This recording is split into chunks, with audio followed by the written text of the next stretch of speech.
Assalamualaikum warahmatullahi wabarakatuh.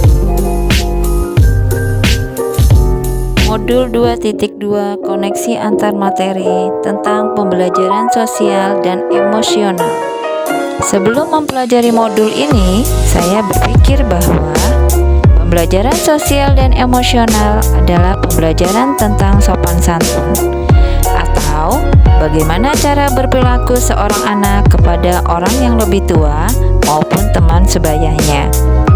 Sehingga saya berpikir saya selalu mengintegrasikan pembelajaran sikap sopan santun atau cara seorang anak bersikap terhadap guru dan teman sebayanya dalam kegiatan pembelajaran di kelas dan di sekolah.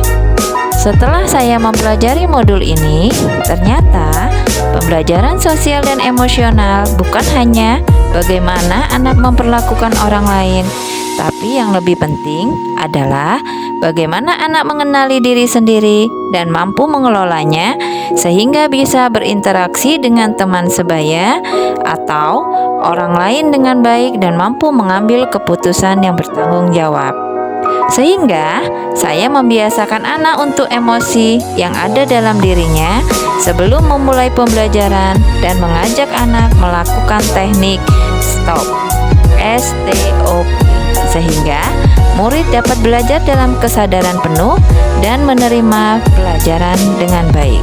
Berkaitan dengan kebutuhan belajar dan lingkungan yang aman dan nyaman untuk memfasilitasi seluruh individu di sekolah agar dapat meningkatkan kompetensi akademik maupun kesejahteraan psikologis atau well-being. 3 hal yang mendasar dan penting yang saya pelajari adalah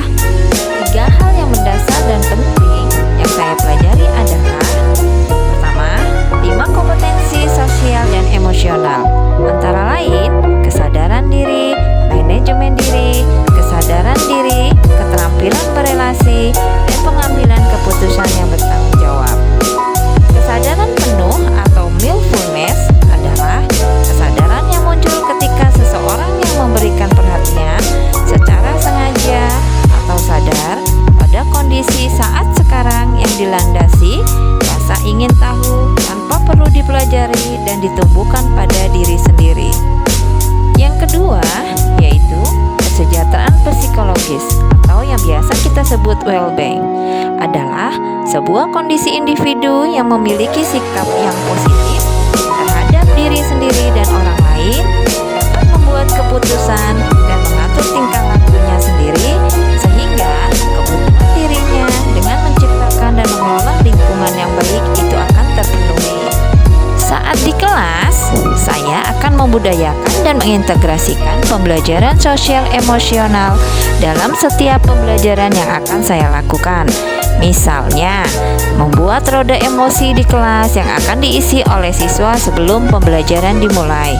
Yang kedua, mengajak siswa melakukan mindfulness dengan teknik STOP.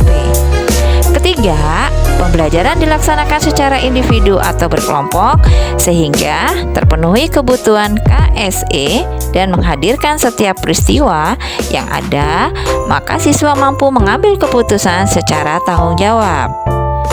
Saat di sekolah, saya akan berusaha menjadi teladan yang baik dalam menerapkan KSE di lingkungan. Saya akan mengimbaskan pemahaman dan penerapan pembelajaran sosial emosional yang dapat saya lakukan dari pendidikan CGP dan saya akan terapkan di kelas dan kepada rekan sejawat. Saya juga akan berkolaborasi dengan teman sejawat, membuat kesepakatan kelas, membentuk komunitas belajar, membuat monitoring dengan teman sejawat, dan mengimplementasikan pembelajaran dengan teman sejawat.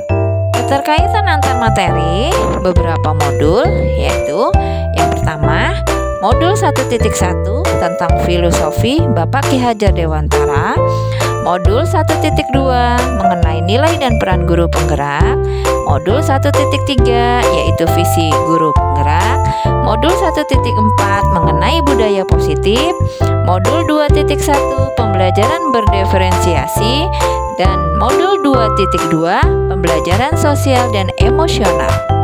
Saya akan menjelaskan mengenai keterkaitan antar materi.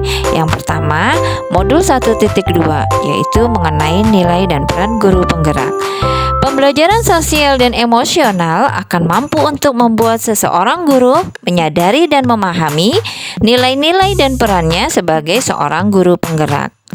Ketika seorang guru telah mampu menyadari nilai dan perannya, maka ia akan mampu untuk menjadi pemimpin pembelajaran yang mampu memupuk nilai-nilai dan karakter siswa sesuai dengan profil pelajar Pancasila, baik melalui pengajaran eksplisit, integrasi dalam praktek mengajar, maupun penciptaan iklim kelas dan penumbuhan budaya sekolah.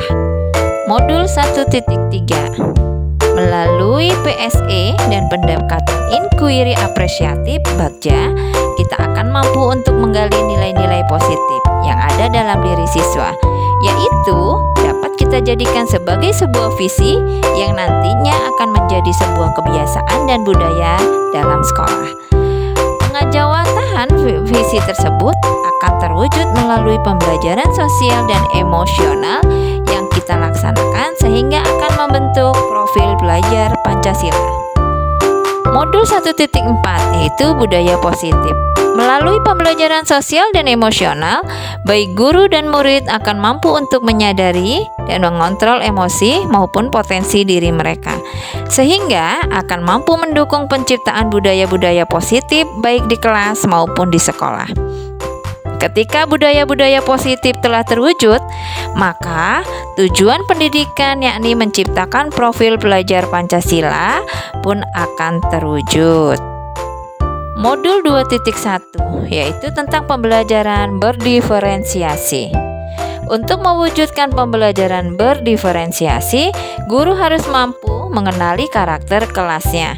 Dalam pembelajaran serta penciptaan iklim kelas dan budaya sekolah akan sangat membantu guru untuk mengidentifikasi karakter kelasnya.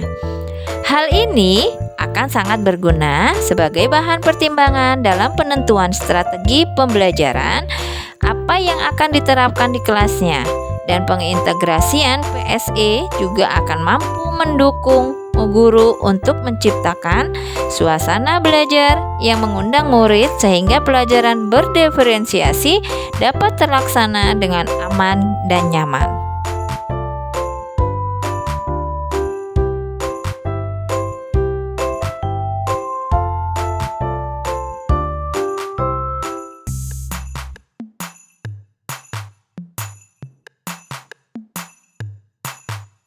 Terima kasih.